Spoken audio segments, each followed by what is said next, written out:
All right, good evening, everyone. Hello and welcome to yet another episode of Conservation Conversations with BirdLife South Africa. I'm your host, Andrew de Block, tuning in to you from a very chilly Johannesburg, hence my scarf tonight. Tonight, we continue our popular series on birding in our national parks.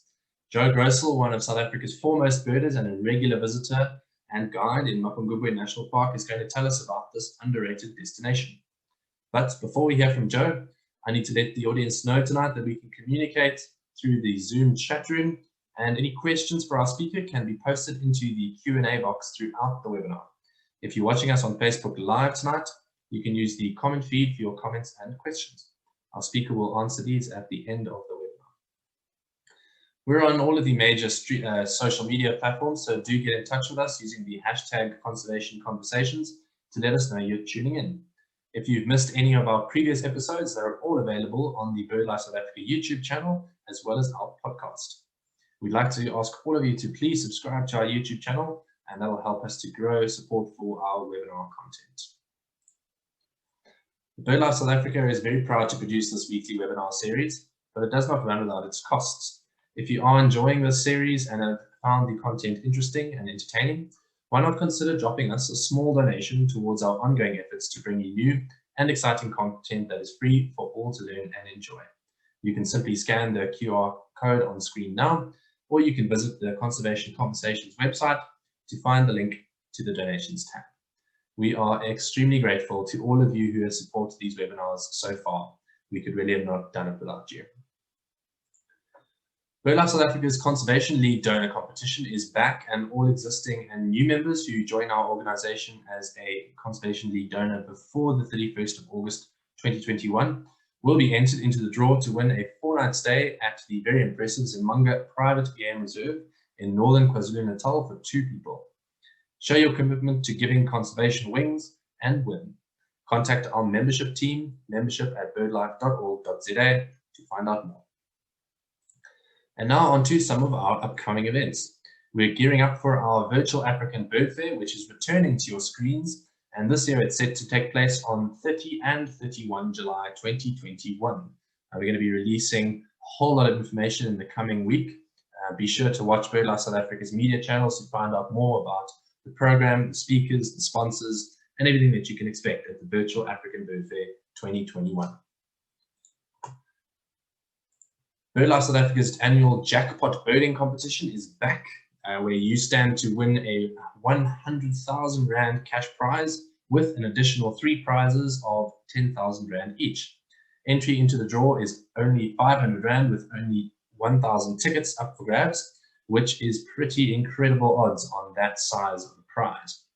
All proceeds go towards giving conservation wings, and with over half the tickets already sold, be sure to bag your chance to win this exciting prize by visiting the BirdLife South Africa website and purchasing your ticket before 19 November 2021. The draw will take place on the 23rd of November. I do believe that there are just about 200 tickets left, so really don't delay on that. You're going to be sad if you miss out.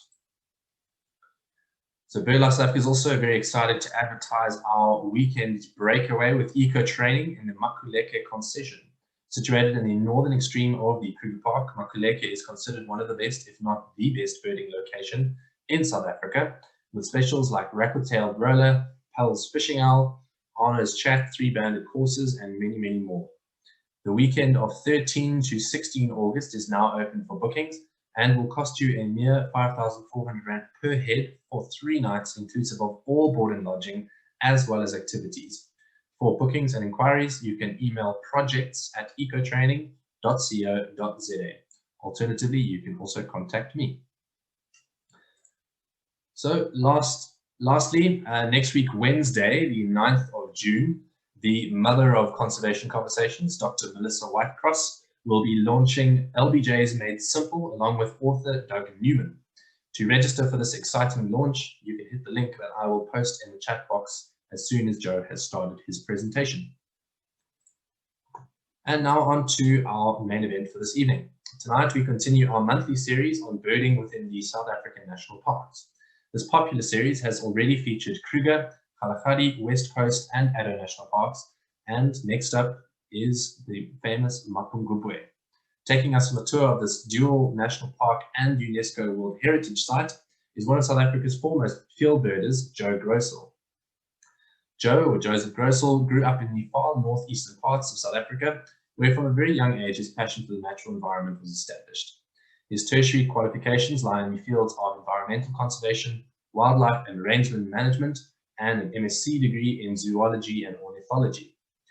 Joe has experience in a range of wildlife-related disciplines.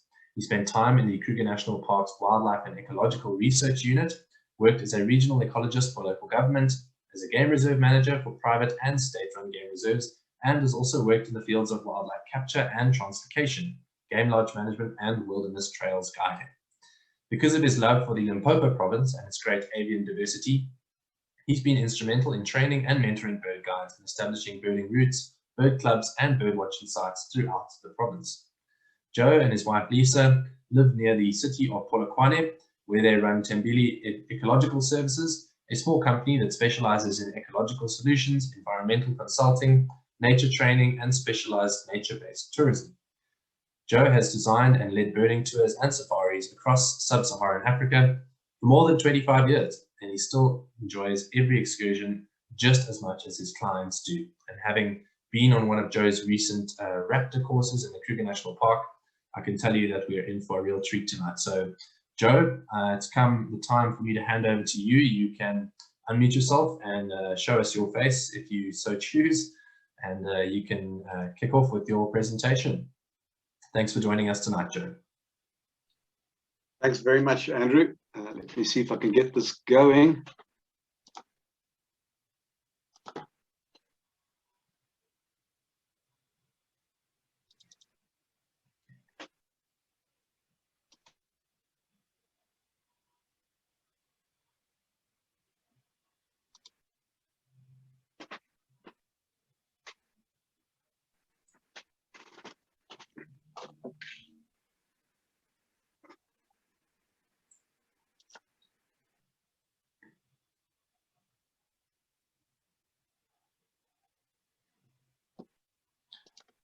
Great, we can see that, Joe. So can you see that? As soon as you're ready.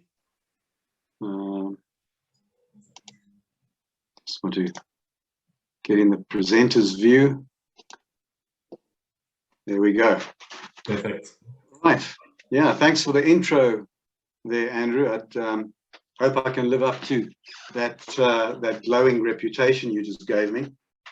But yeah, thanks for the opportunity. As you said, I've been going to the Mapangupwe National Park area for many years now. In fact, I've actually visited the area a few times long before it was a conservation area on some of those private farms out there. So yeah, tonight we're going to be chatting about one of the true treasures of South Africa, the Mapangupwe National Park. It also happens to be a very important World Heritage Site and a very, very good birding area. We're going to start off the talk with a little overview of the history and ecology of the park, and then move on to the birding aspect. Mapangupwe, that's the pronunciation, and it's Chivenda, or derived from the Chivenda, meaning of the place or the hill of the jackal. All right, so many of our national parks have had a bit of an interesting and checkered history, and Mapangupwe is no different. I'm going to be discussing a bit of the significant time slots over the last 2,000 years, and starting with this, sorry, gone the wrong way, starting with the prehistory. And we'll go all the way back to 900 AD, when people started settling in the Limpopo River Valley from the north. A culture known as the K2 people then moved closer to the area we know as Mapangupwe Hill. around about 1045.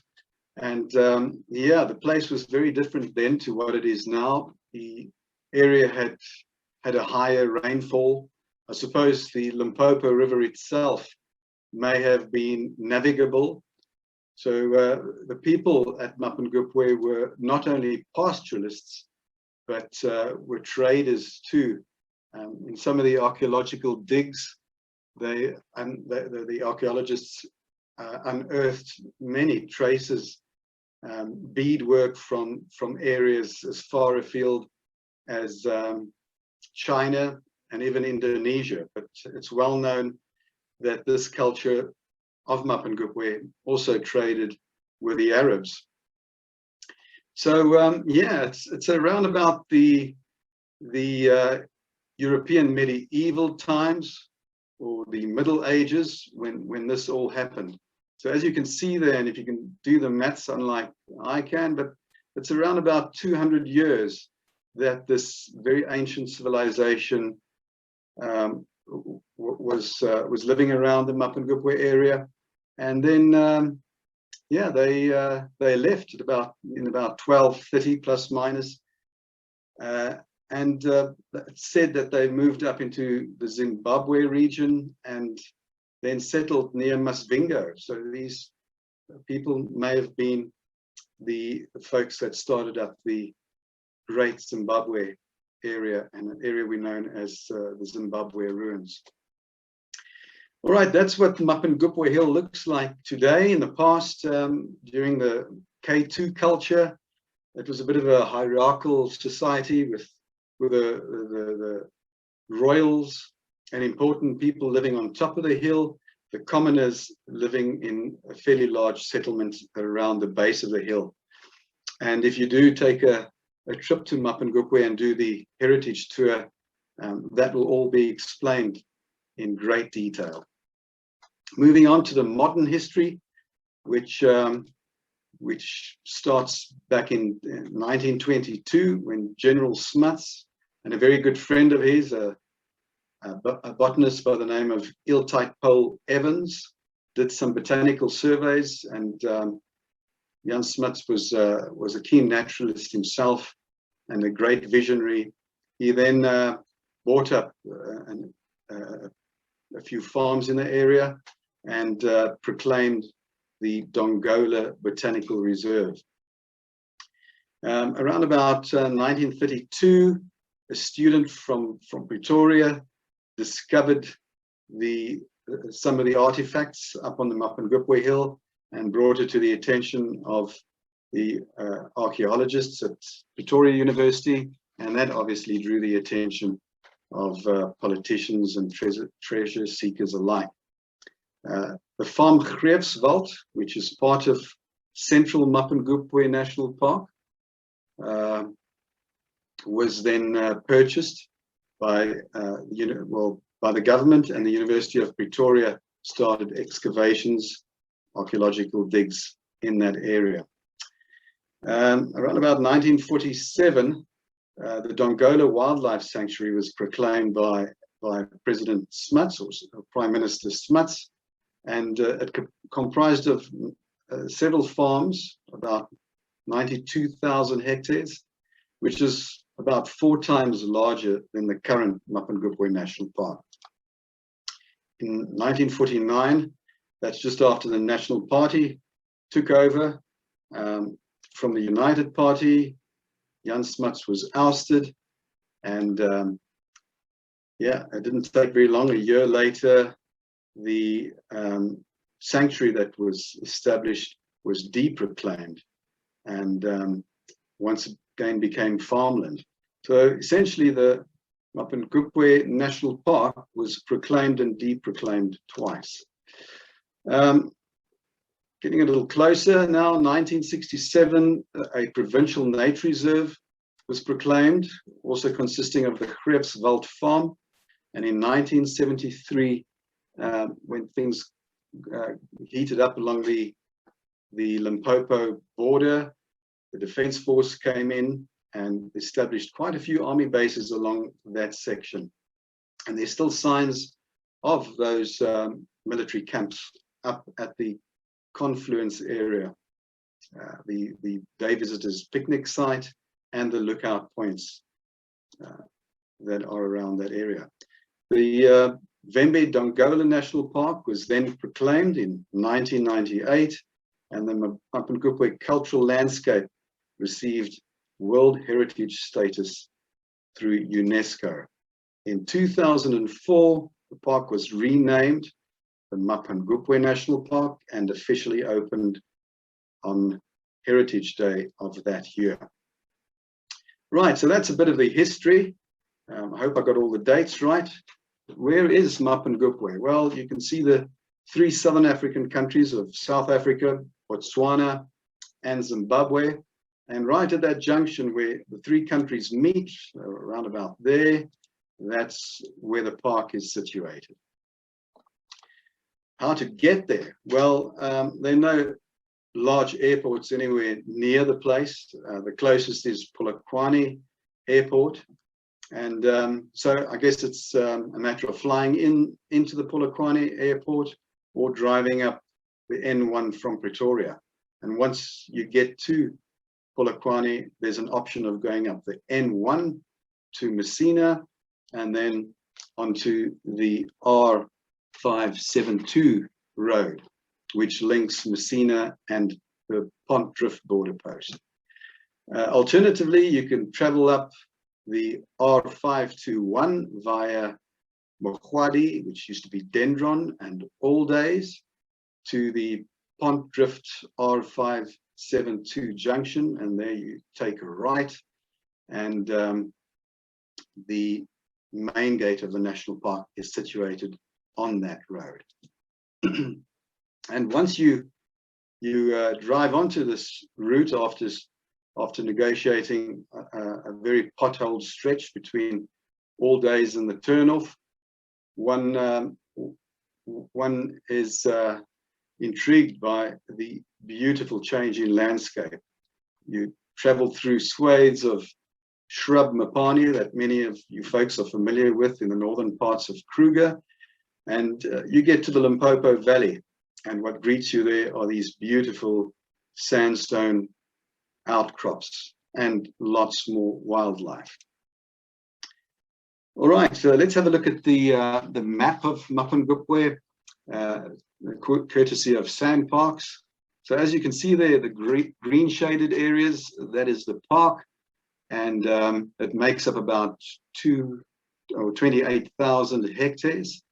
You'll notice that there are 2 grey areas literally in the middle of the park there, which essentially divides the park into 2 sectors. So there's an eastern section and a western section to this park.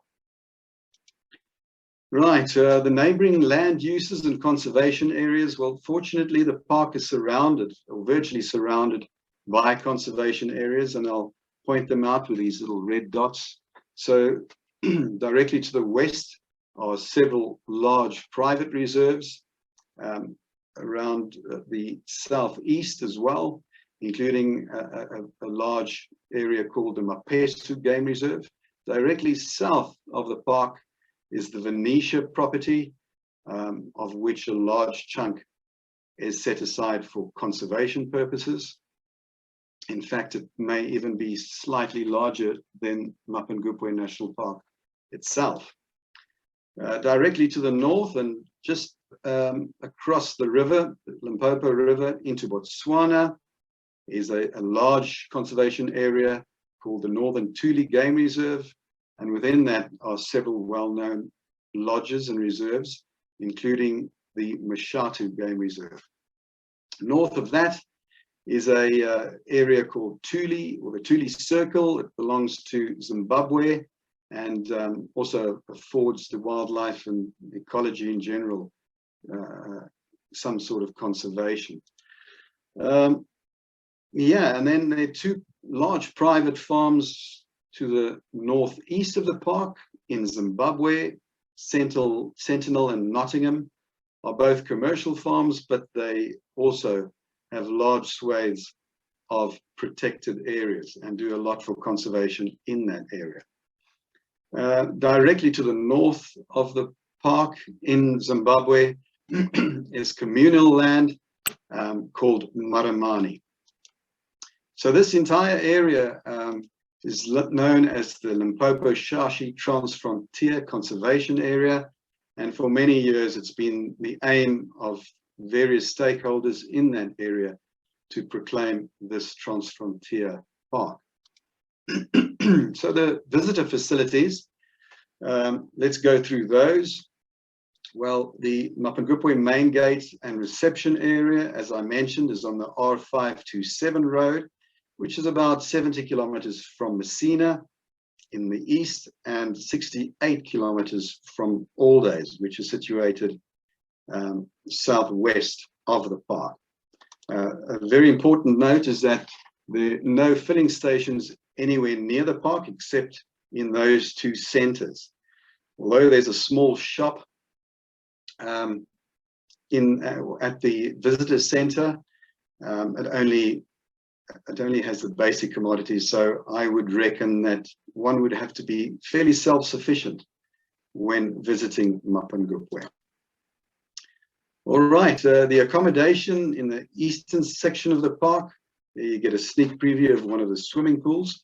But Leokwe camp, before the presentation started, I saw a lot of comments coming in of folks that have stayed in this beautiful place. So it's these lovely chalets. Many of them, or all of them, have ensuite facilities. They have air conditioning. They're both family cottages and single cottages. This little camp is unfenced and is nestled in this beautiful sandstone amphitheater. I say it's unfenced, so game is able to roam through the camp quite freely, and one often finds elephants on your or leaning over your back veranda. The swimming pool, as you can see there, is also built into the sandstone formations and overlooks a large cliff face where there is a Rose eagle nest. The other small camp in the eastern section of the park is the Vembe Wilderness Camp. It only has 4 smallish ensuite cabins, but and has a central communal kitchen, and is situated sort of in the far southeastern part of the park. On the western section of the park, the Chigoodon Lodge, which used to be a private hunting lodge, has been converted and serves as a beautiful private lodge. It has 1 double guest cottage and an 8-sleeper guest house. There's also a beautiful swimming pool. The Limpopo Forest Tented Camp has 2 sleeper fully equipped safari tents. They're beautiful tents, larger than what you'd expect, and they nestled under these beautiful mashatu trees in the Gallery Forest. Mizzou camping site has 20 campsites. They have electrical points, and there's a communal kitchen and bathroom setup. Also in a very, very picturesque part of the park, very close to the Limpopo River itself. So these locations, I'll quickly go through those just so that you know where they are on this map, and those little red dots indicate exactly where they are.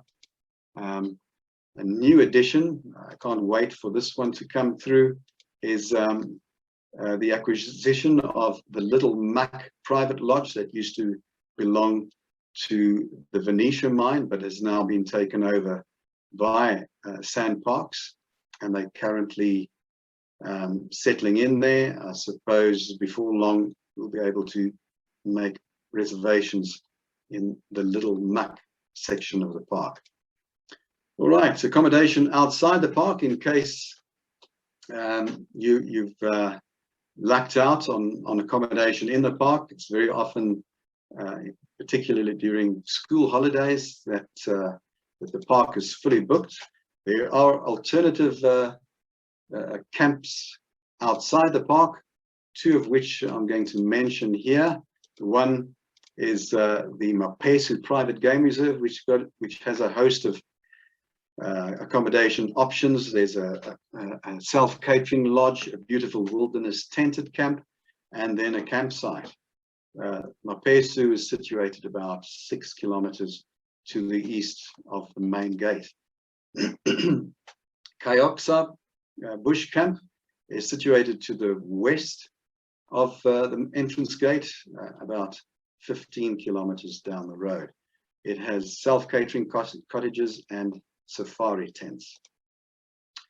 All right, tourism services, like many of the national parks, particularly the Kruger National Park, they guided morning and sunset game drives, night drives, guided morning walks, and heritage tours to the top of Mapangupwe Hill.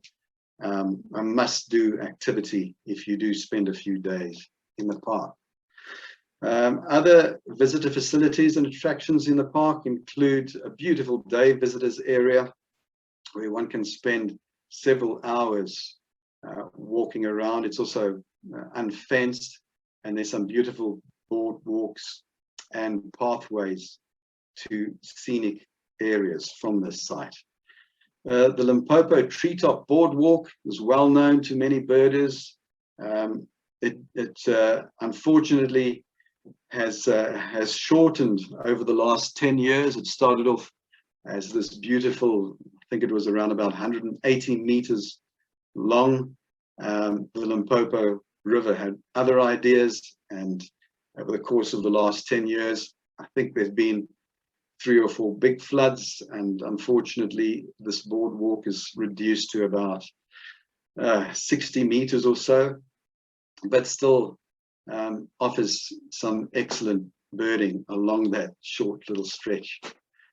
All right, the viewing decks, there's some beautiful viewing decks that are accessed from that day visitors area I mentioned earlier. These viewing decks overlook the surrounding plains, and one can see all 3 African countries from these decks. They accessible to the infirm, and they're even wheelchair friendly. So you can see there where they perched up on the edge of this lovely sandstone outcrop. And this is pretty much what you see, the Shashi Limpopo confluence. So South Africa in the foreground here. That little island belongs to Botswana, and beyond that across the river is Zimbabwe. Another facility that's well worth visiting is the Luzoir Waterhole hide. That's in the western section of the park. You can see there what it looks like in the winter compared to the summer. In the summer, it's beautiful, and there's lots of lush vegetation around the fringes, which attracts a lot of great birds, particularly rallids. In the summer or in the winter, it's very different, and it becomes a waterhole, attracting loads of game. Just been there recently, and we had beautiful views of a flock of Maya's parrots drinking at that waterhole. All right, and then another must-see facility in the park is the Mapangupwe Interpretive Center. It was designed by celebrated architect Peter Rich, and the center was awarded the World Building of the Year in 2009. And yeah, if you go and have a look at it, you'll see exactly why.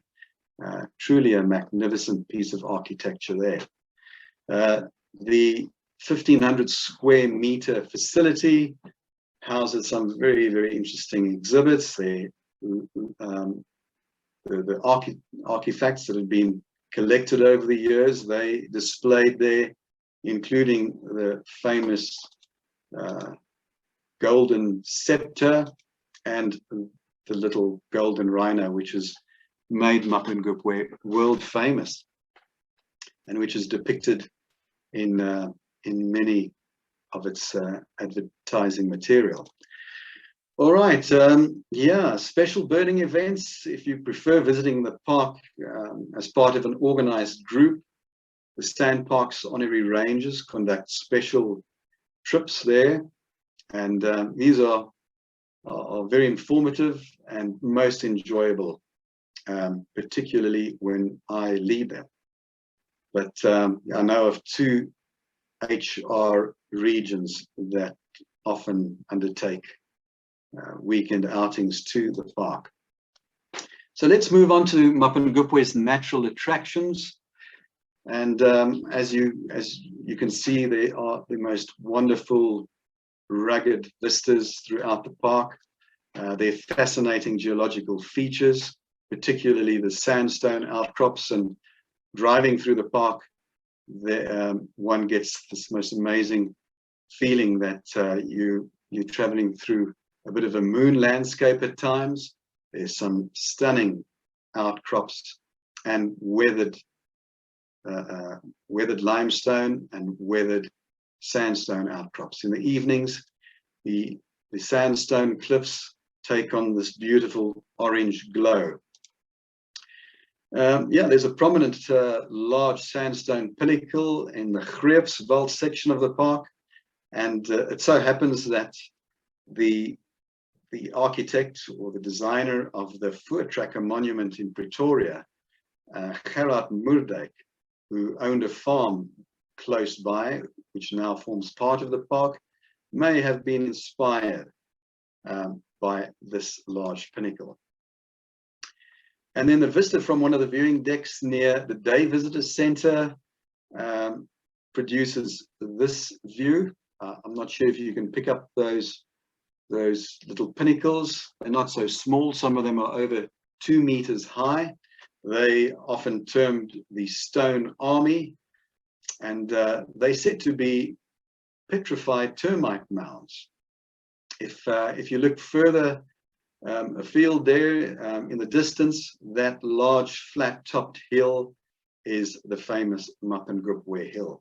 It's one of the only flat-topped hills in the area that has a good grassy layer, and that's because sand was brought up during the K2 civilization, and crops were actually planted on the top of that hill, and enough sand was brought up there for the people to be buried in fairly deep graves. So quite a lot of sand up on the top of Mapangupwe Hill. There are numerous sand rock art sites. In fact, I think there are over 150 of these sites depicting all sorts of mammals and also insects. There's one near the Kayoksa camp that depicts grasshoppers, and as far as I know, that's the only sand site that has insect drawings. But as you can see there, white rhino, aardvark, elephant, and giraffe. Right, let's have a look at the botanical diversity, and Mapangupwe has a rich and diverse botanical element. There's a map of the 9 main vegetation types, courtesy of Sandparks. And although it doesn't sound like many, these vegetation types actually contain several smaller plant communities and landforms, creating microhabitats. So yeah, along the river you have the large and gigantic nyala berries and anna trees, and it's quite lush. And right down in the western, the southwestern parts, it's actually very, very arid. But anyway, let's move on. There are over 220 tree and shrub species in Mapangupwe, ranging from the impressive baobabs to the rock figs with their rock splitting roots, and then to the insipid little Mapani pomegranate. Insipid, that is until late August, when they provide some spectacular shows of bright yellow flowers in an otherwise drab environment after the winter. The plant, bottom right, of your screen there is the Sesamithamnus lugardii, the sesame bush. They're fairly common, and they resemble small baobabs, but on closer inspection you'll see that they're fairly thorny, and particularly in the arid parts of the park, that plant is pretty common. Yeah, speaking about the arid parts, the park boasts numerous succulent and succulent-like plants, ranging from a very rare Hoodia species, the more common and well-known impala lily, and several aloe species like the rock-loving grey aloe, Aloe chibardii. All right, moving on to the faunal diversity. Now, this photograph I took a few years ago during a birding event in the park. We were enjoying sundowners in the riverbed while watching some very chilled lion, and that was until this large breeding herd of elephants came marching down the riverbed, and that ruined the lion siesta, and yeah, spoiled our sundowners. But we did get some great photographs of the interaction between the ellies and the lion. There are many interesting and localized reptile species. So for the herpers out there, this is a great place, particularly in the arid rocky parts. So little horned adders are actually fairly common in the sandy areas.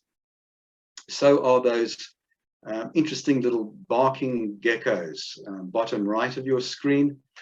Those of you who visit the Kalahari regions or even the Namib Desert will know these little guys very well when they serenade us during the late afternoons and early evenings. Fascinating little reptiles.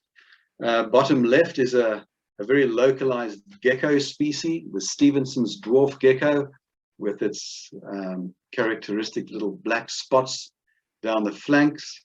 And that little reptile could be one of the first species that you see when entering Mapangupwe Park.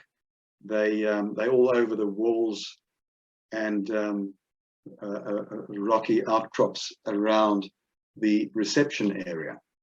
That very colorful guy, top right, is the Zimbabwean flat lizard, and it's a subspecies of that large Platysaurus intermedius group. Moving on to the larger vertebrates, and yeah, gemsbok, oryx.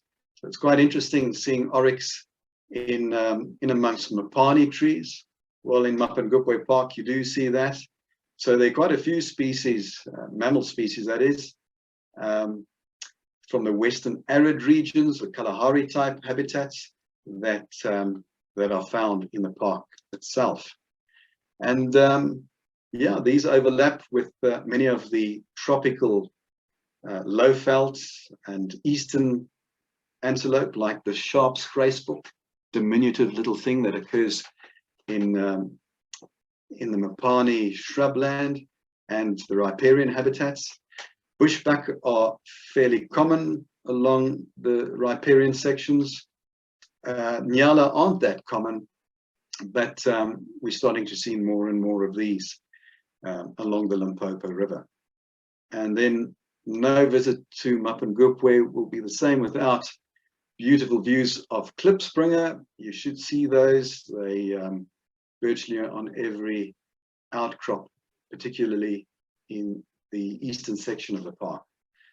Eland of the Livingstonia subspecies are fairly common, but sometimes fairly shy and difficult to see. But recently I've seen herds of over 200 eland in the western section of the park. And then another species of the arid western regions is the red hartebeest. The park also has two Hyrax species, the rock Hyrax or Cape Hyrax that most of us are familiar with, and then Its cousin, the yellow spotted hyrax, and these two species happily coexist in the sandstone outcrops, and one can often see them basking side by side in the early mornings. The yellow spotted hyrax is so called because it has a scent gland on its back, and the fur is often stained yellow by the excretions from the scent gland. But you can tell them apart by the lighter colored yellow spotted hyrax, which also has prominent white superciliums. Can we call them that? Or eyebrows? All right, nocturnal animals. If you happen to go out on one of the night drives, you may see African civet, African wildcat, two species of genet, the large and the small spotted genet, and then along the sandier regions, spring hare are fairly common. Right, aardvark. Until recently, there's been a study done in Mapangupwe National Park, and aardvark seem to be fairly common, and they have a stable population there. Bat-eared foxes, another species of the arid west, is often seen, as are thick-tailed bush babies, which frequent the riparian sections along the larger drainage lines. Their smaller cousins are far more common and spread throughout the park. And then I suppose a bucket list mammal for many people is the ground pangolin, and I can relate to that. When I was a young boy, my first real encounter with a pangolin happened to be not far from the current Mapangupwe National Park, and it happened during broad daylight when I was sitting under a large baobab tree, dozing off, and was awoken by these human-like footsteps coming through the dry Mapani leaves. When I looked to my right, here was this pangolin marching straight past me.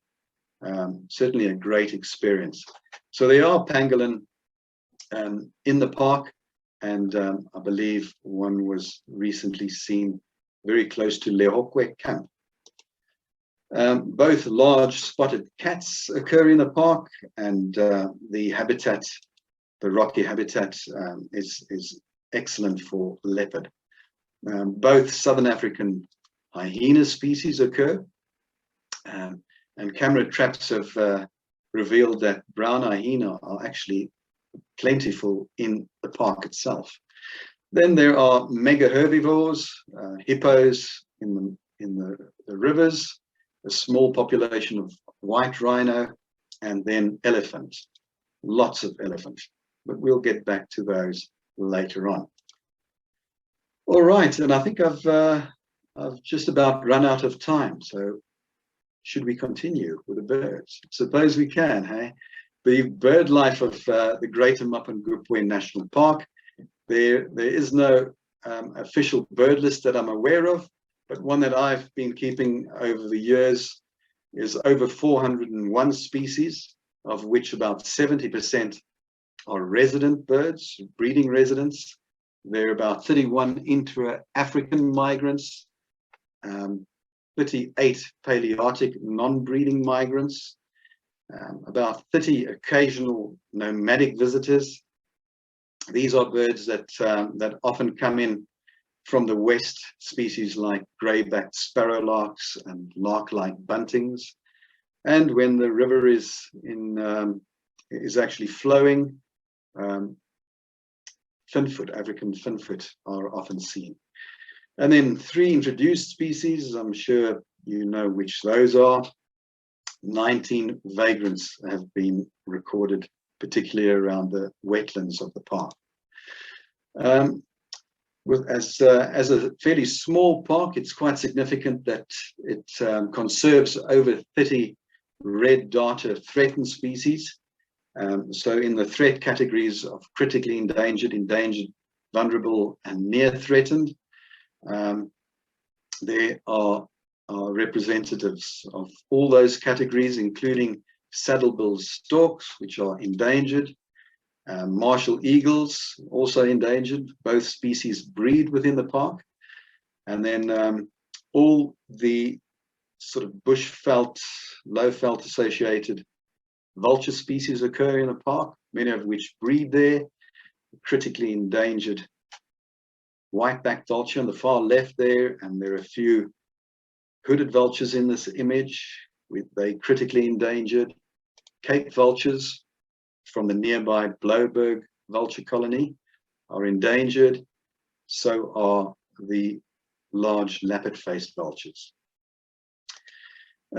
Moving on, it's quite interesting that the Limpopo Valley forms the northern range limit for many of South Africa's bird species, such as the southern bubu, and at the same time, species occurring further north have their southern range limit near or on the Limpopo River Valley system, such as the tropical bubu. So both species can be seen in the park, and the same applies to the two cuckoos. Burchell's cuckoo, very, very common, but look out for Senegal cuckoo. Rare, but they do occur in the park. And then where east meets west, yeah, so you have the same situation as what I mentioned with the mammals, with a lot of the dry western type birds overlapping with birds from the tropical eastern parts of southern Africa.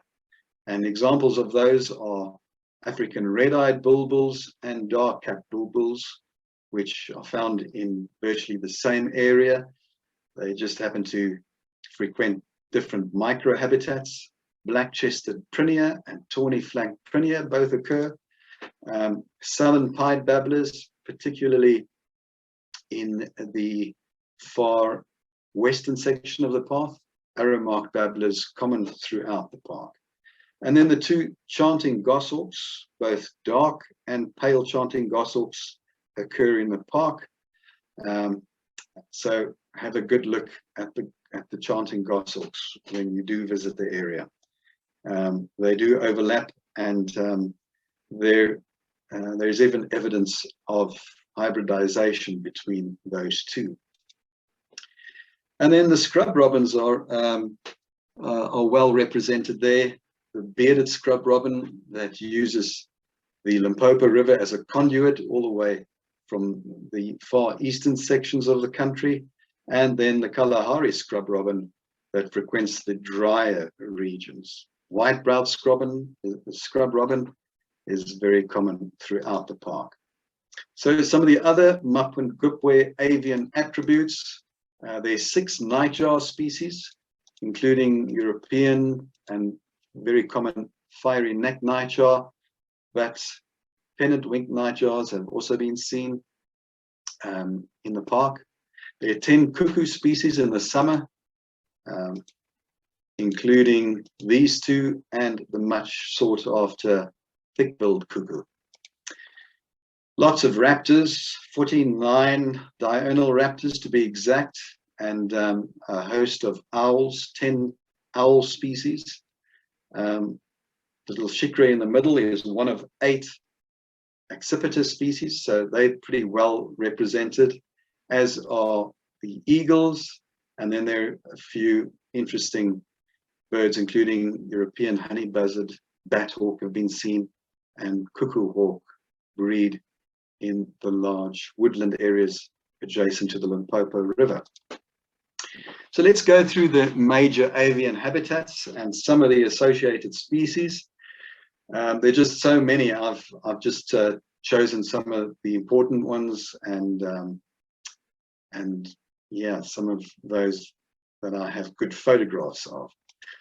So the first habitat we're going to look at are the sandstone outcrops. There happen to be a few granite inselbergs in the far eastern section of the park, but the park is dominated by the sandstone outcrops. And on these, you can expect freckled nightjar, mocking cliff chat, very common, Cape buntings, and then very often For folks living in or staying in the Leokwe and Shugulu camps, you're awoken by or serenaded by singing striped pipits. Short-toed rock thrush is by no means common there. They occasionally seen in the far western section of the park, but the three raptor species in this panel, lanner, rock kestrel, and probably the lord of the skies above Mapangupwe, the rose eagle, of which there are 3, maybe even 4 breeding pairs in the park. Our next habitat is the sandy shrubland, and it's reminiscent of the Kalahari region, with these red, very deep sandy soils. Birds associated with this habitat include the beautiful swallowtail bee-eater, and then fawn-colored larks, which are restricted to these sandy areas, Birchall sandgrouse, and golden-breasted bunting, which also overlap into several other habitats. But for Birchall sandgrouse and fawn-colored lark, best place to see those are in the western section of the park near the Shugulu camp. Then there are several microhabitats or dry open thornfelt habitats, including abandoned fallow agricultural fields, and also an area dominated by the white trumpet thorns and the sesame bushes. Both these thorny habitats are home to some of the dry western species, including corybustard, which also occurs in the wetter parts, but certainly scaly feathered weaver are common, as are the beautiful crimson-breasted shrikes and red-headed finches, a species that is sort of showing great range expansion into the east, particularly in the Limpopo province. Then we get to the Mapani shrubland on hard soils, as opposed to several of the woodland Mapani habitats that are in the deep sandy soils. But the Mapani shrublands are home to bronze-winged coursers, and in most parts of South Africa these are migratory species, but we have seen bronze-winged coursers in the park during the winter months, probably young birds. If conditions are favorable, monotonous larks erupt in the park, particularly in the Mapani woodland areas, and that's a sight to behold for those of you who've never been in the middle of a monotonous lark breeding chorus. And then one of the sought-after lark species, the migratory dusky lark, is fairly common in that habitat. White-crested helmet shrike is seen pretty much throughout that habitat.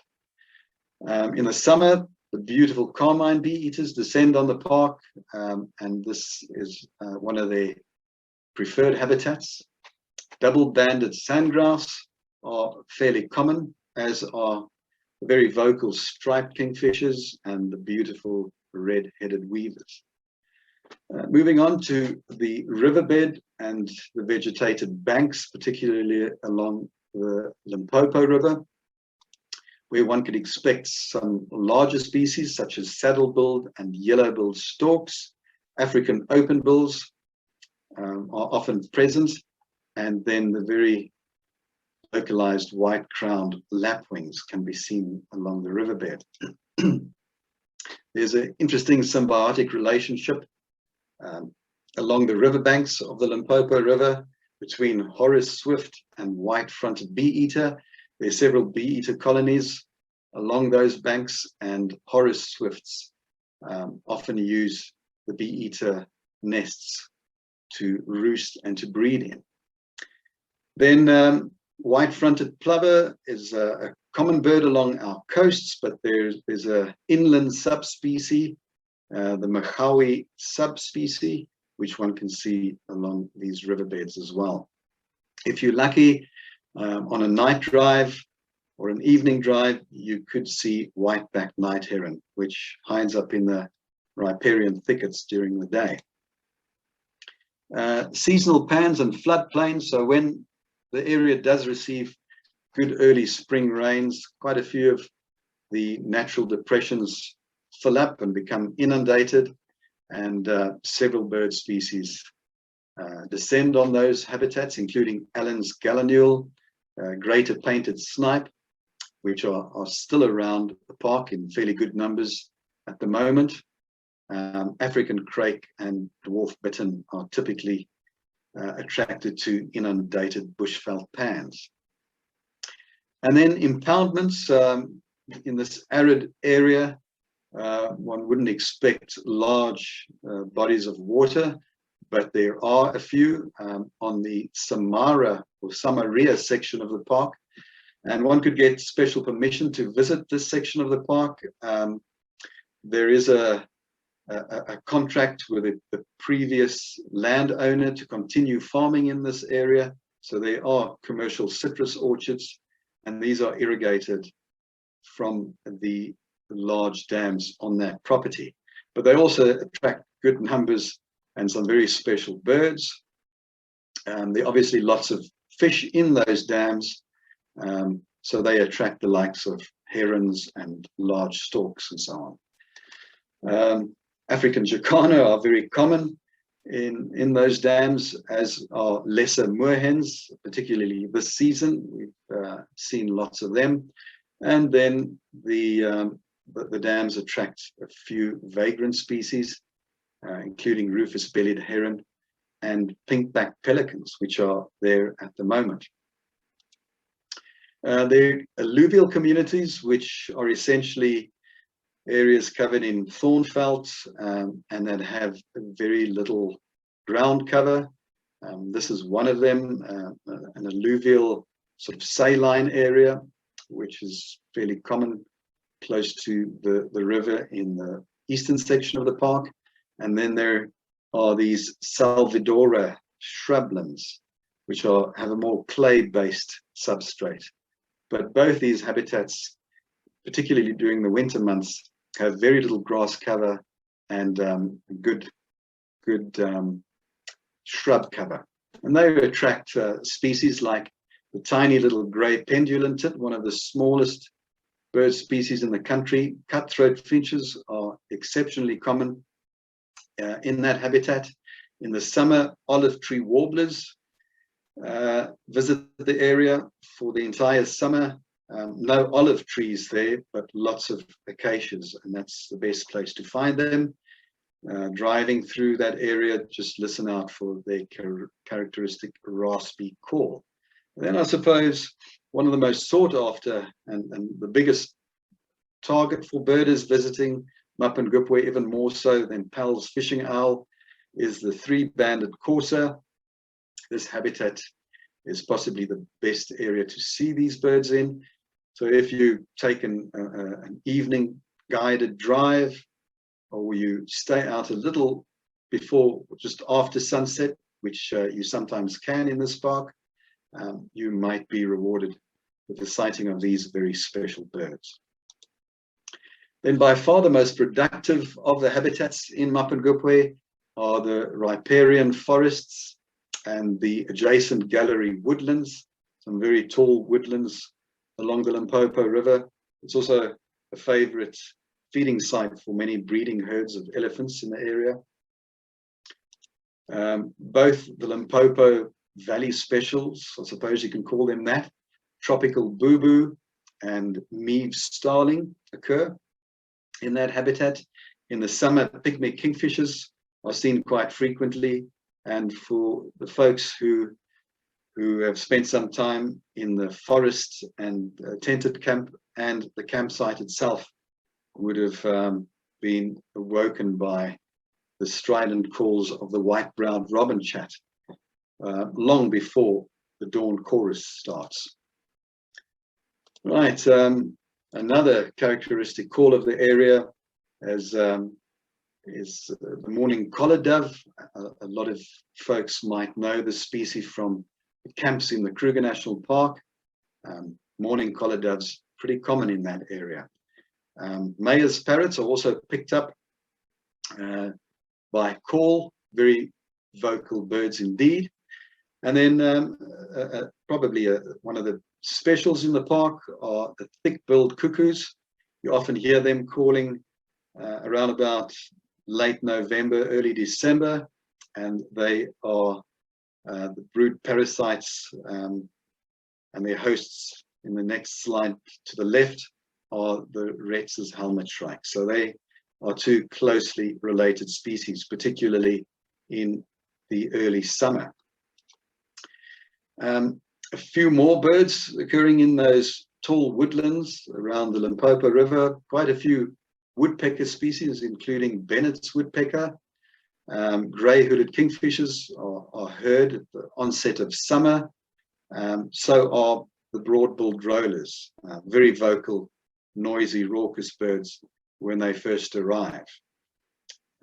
Collared sunbirds, very common in the tangles in those riparian sections.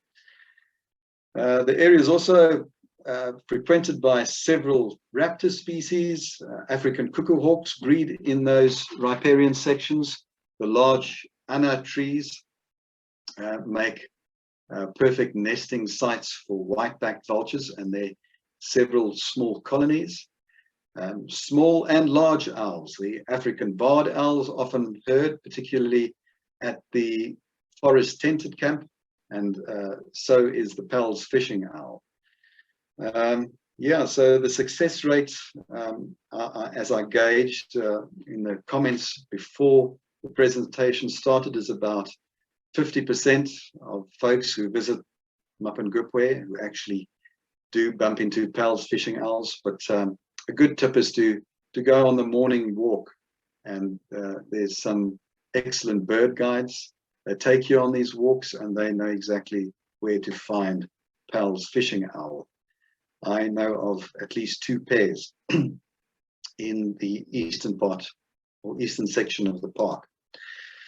All right, so that's about it for the birds, and this webinar is part of the conservation series, conservation conversation series, and it's appropriate just to mention a few of the conservation and management issues that the park and the Limpopo Valley, the entire Limpopo Valley, are faced with at the moment.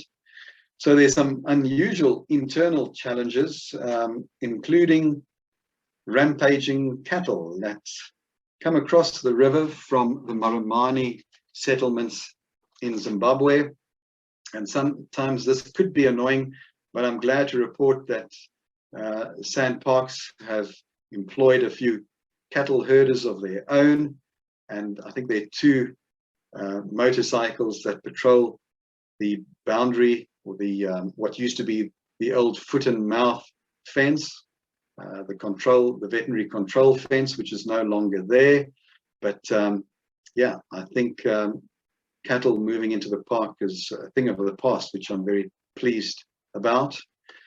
A more concerning threat is the prevalence of large dying ana trees, or Phiderbia albedas, particularly along the eastern section of the riparian zones.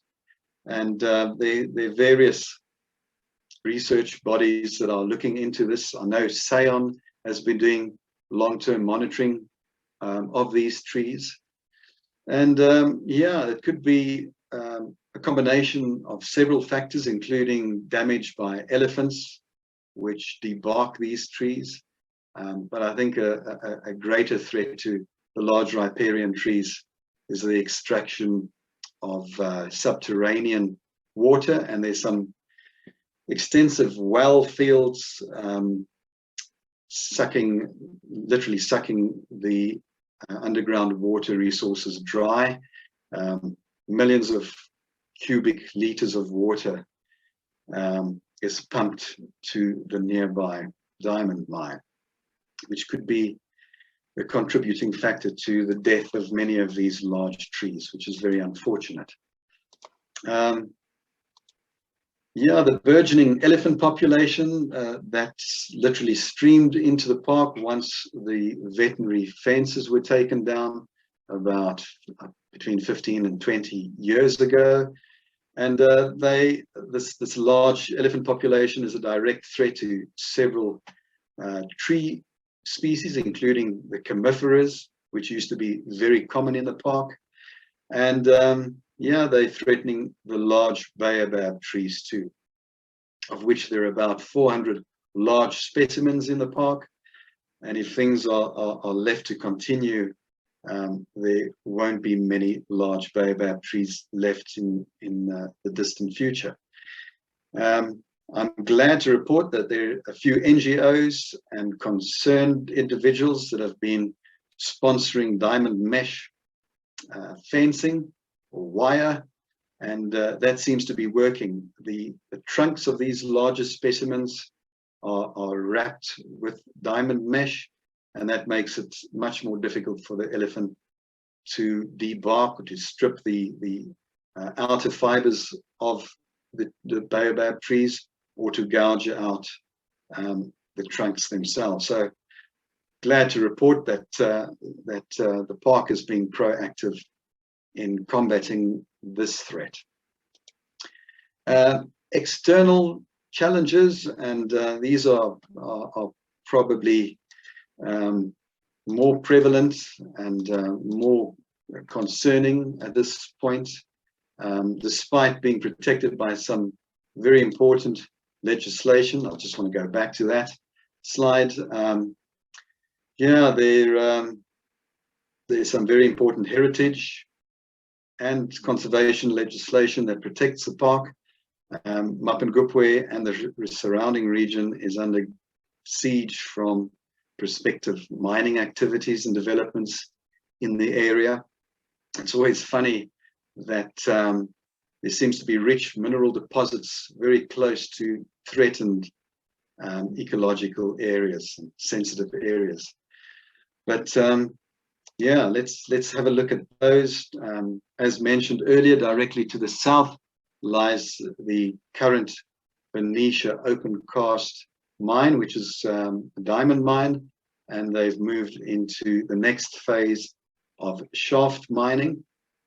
I've just heard that the 23 prospecting licenses have been granted in an area just to the west of the park in the Vembe Game Reserve region, and this is for exploration of coking coal in the area. The red dot to the east of Mapangupwe is the Vele open cast coal mine, which seems to have petered out for some reason, but a lot of damage has already been done, as you can see in that photograph there. And that mine is only 7 kilometers from the eastern boundary of Mapangupwe Park. I suppose the greatest concern, not only to the park, but to the entire Limpopo River Valley, is the proposed development of a huge or a mass industrial site. It's about 50 kilometers to the southwest, or sorry, the southeast of the park, very close to the Mapani settlement. And unfortunately, it's a Chinese-driven development, and not only occurs a large open cast mine and a power station, coal-fired power station, was also a few very heavy industries, and I've listed them there. It's very, very concerning. So yeah, I would encourage viewers to have a look at this, have a look at some of these sites on the internet, which will give you a better understanding of what's planned there. I've had a look at the environmental impact study, which hasn't really impressed me that much.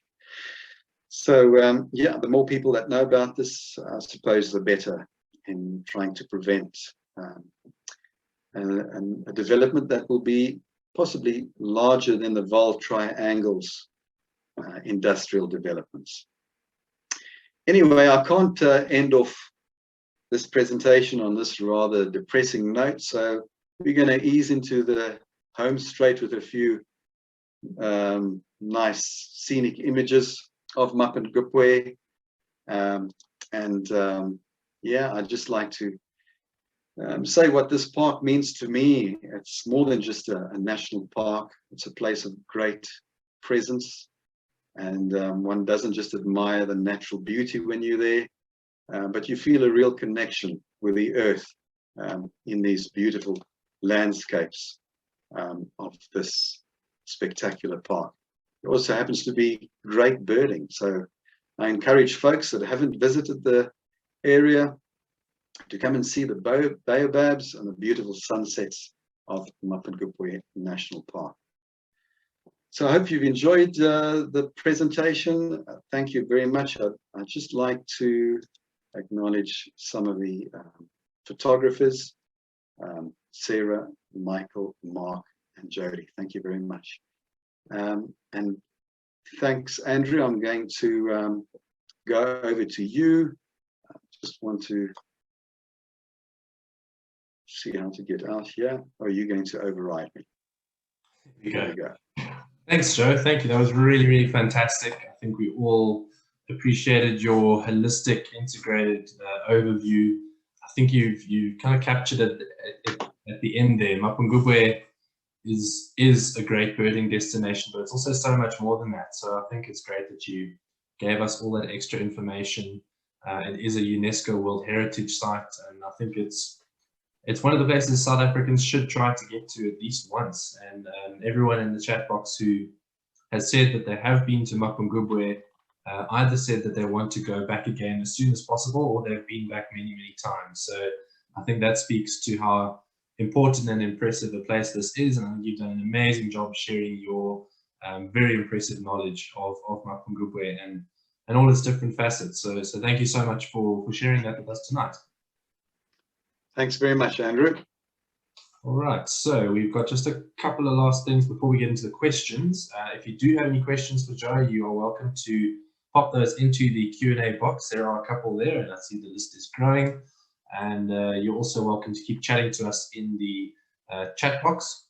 And next week, if you do tune in, on screen now is our presenter for next week, which is Andrew McKeffney, and he's going to be talking to us about the struggles that birds face, particularly in desert environments, when they encounter climate change and rising temperatures.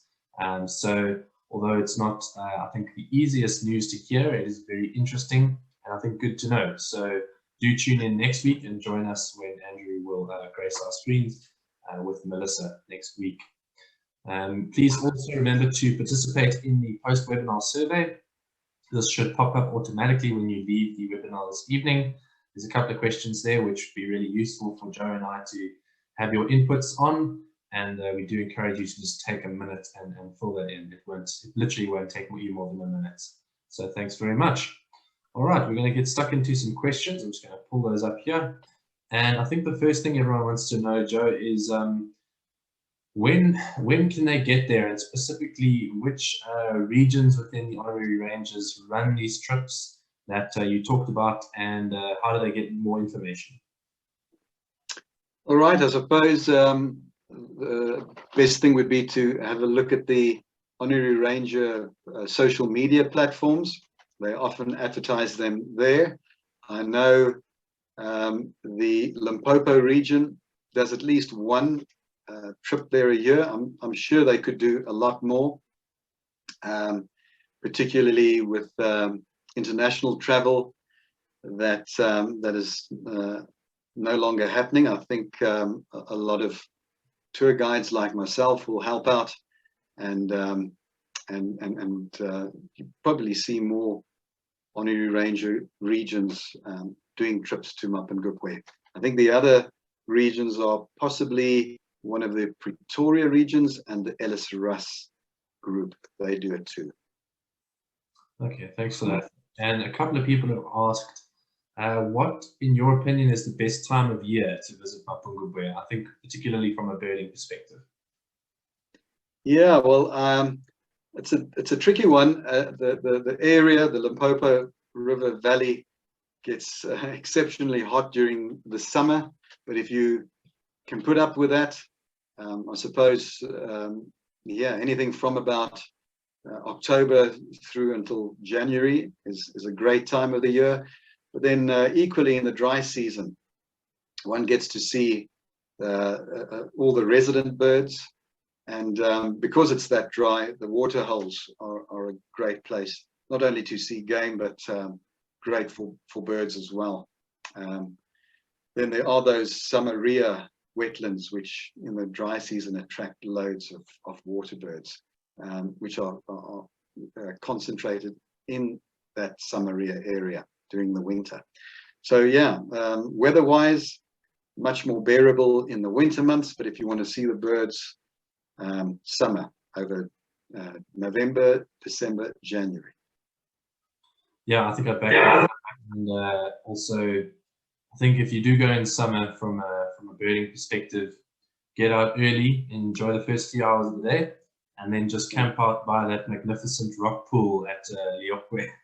that's how I brave the heat.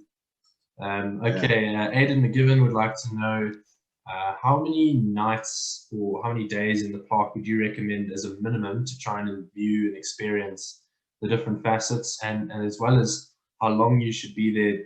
Can you explore it from one camp, or would you recommend staying at multiple different camps? All right, Aidan, I would recommend about a minimum of 4 days, possibly even 5 or 6 days. And yes, I would probably stay in the western section for about 2 days, explore all those wonderful habitats, those dry habitats, and then also the riparian sections near the tented camp and the Luzoir hive. So possibly 2 or 3 days there, and then move across to the eastern section where there are a host of different habitats, and when night drives and walks are done. I think they're done in both sections, but possibly more so in the eastern section of the park. So yeah, spread yourself out over the park.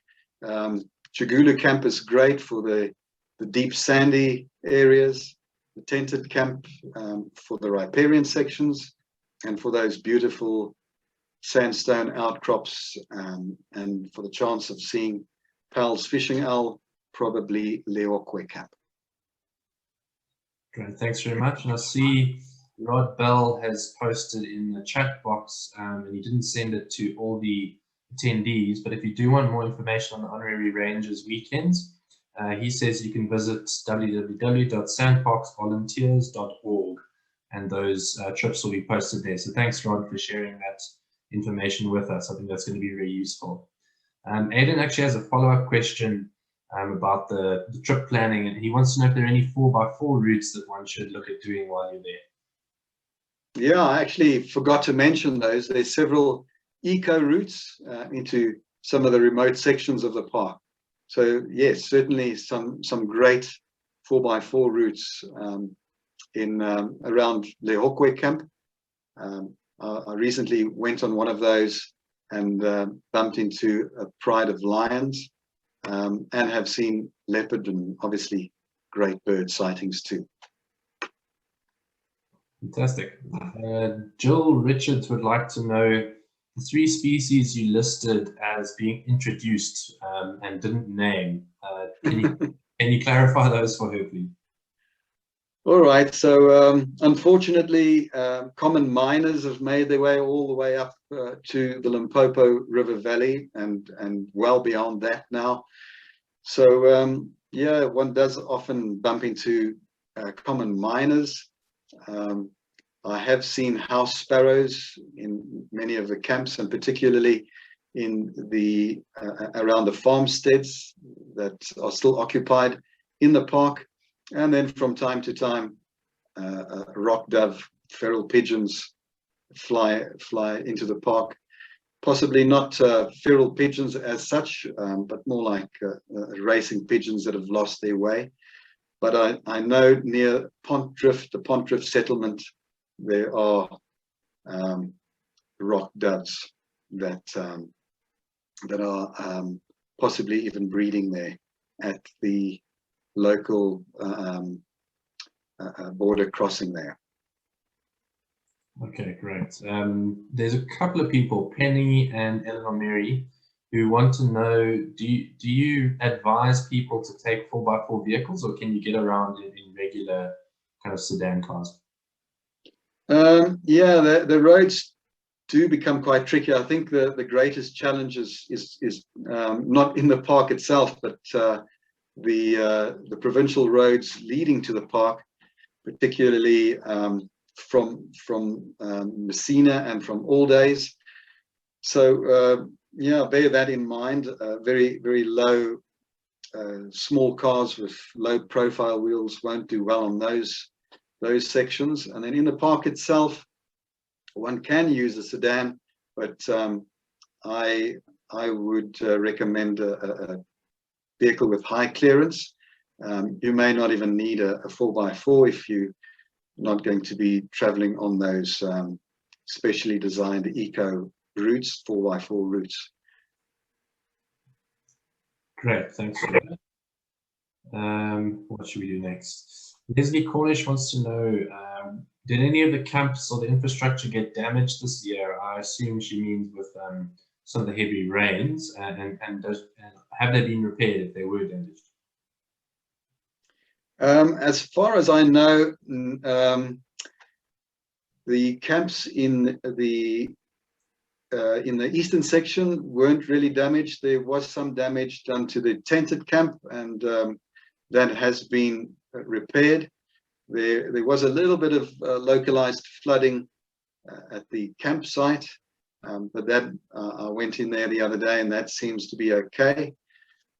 Yeah, I think the biggest damage was done to the aerial boardwalk, where a large section was washed away. Okay, no, that's sad to hear. I've got good memories on that boardwalk. Yeah. I think I got my morning dove lifer there, actually, thinking about it now. Okay. Nice. Anne would like to know, you mentioned a couple of the camps are unfenced. Are elephants a threat in these camps? Is that something that people should be watching out for? Yeah, so Chigulu camp and Leokwe camp are unfenced. The tented camp and the campsite itself, that has a electrified fence, keeping the elephants out. So yeah, in Leokwe and Chigulu, I think Chigulu's also got a small fence. It's in this amphitheater, so one doesn't even notice the little fence there. It's surrounded by very steep granite outcrops. So possibly Leokwe camp is an area that you've got to be particularly careful of, and do not walk around at night. The paths are lit as far as I can remember.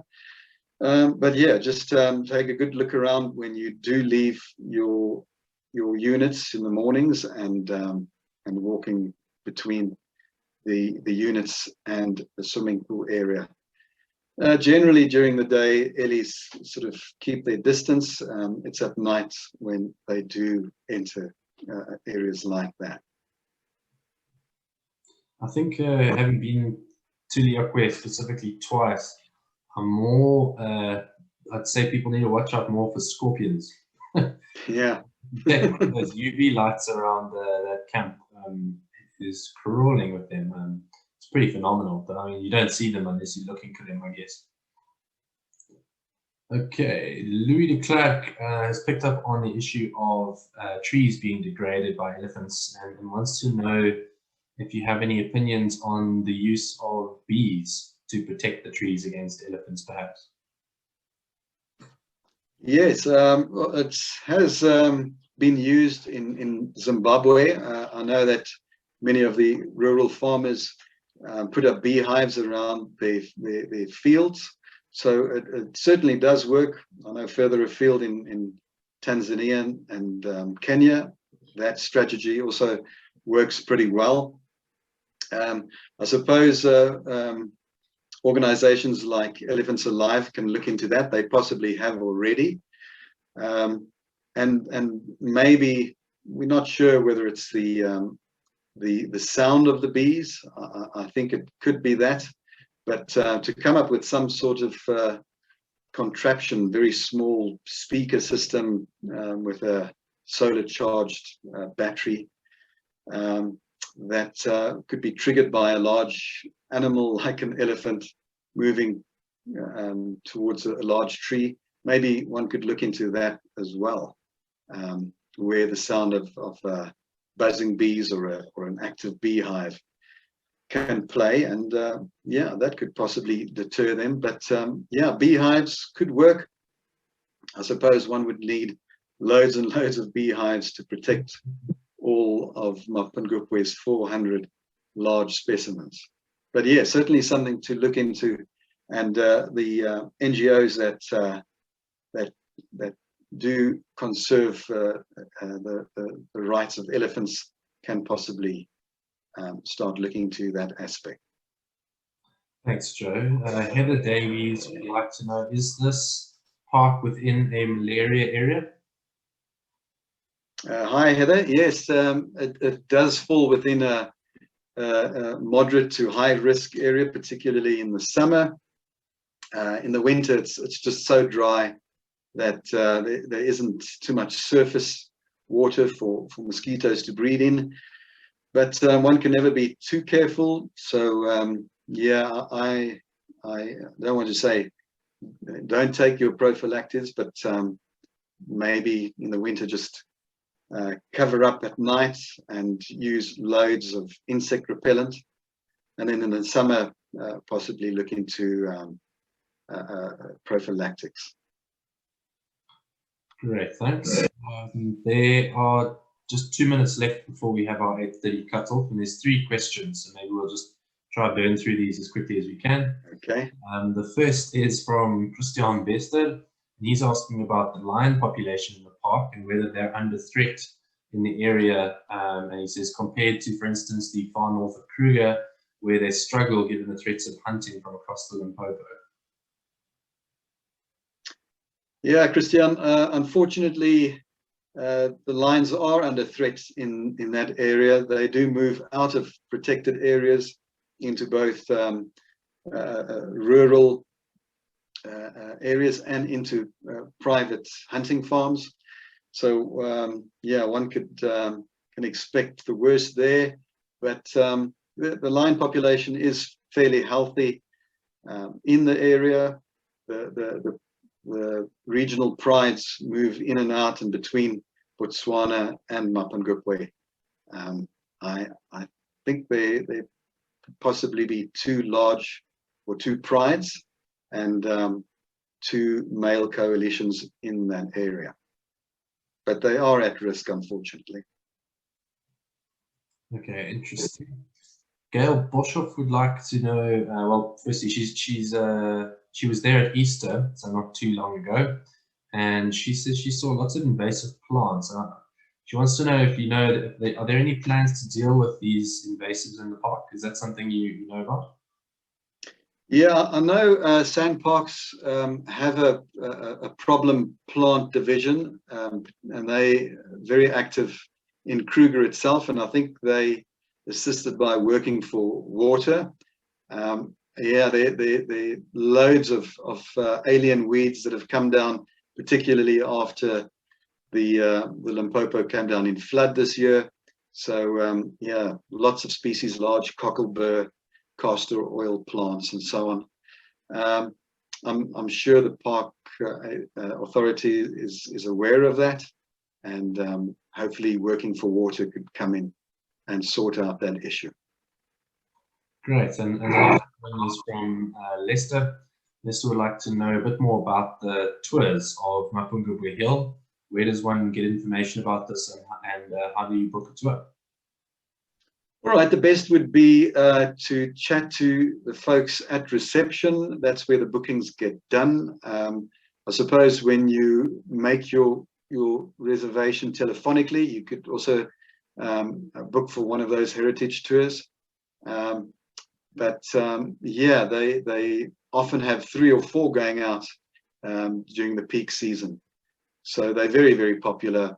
I suppose one would, if you're going during the school holidays, to make an advanced booking telephonically.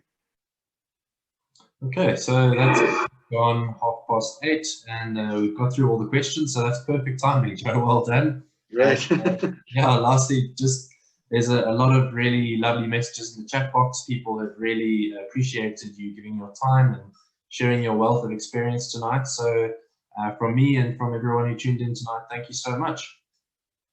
Thanks very much, Andrew, and thanks to you and the BirdLife team for creating this great platform.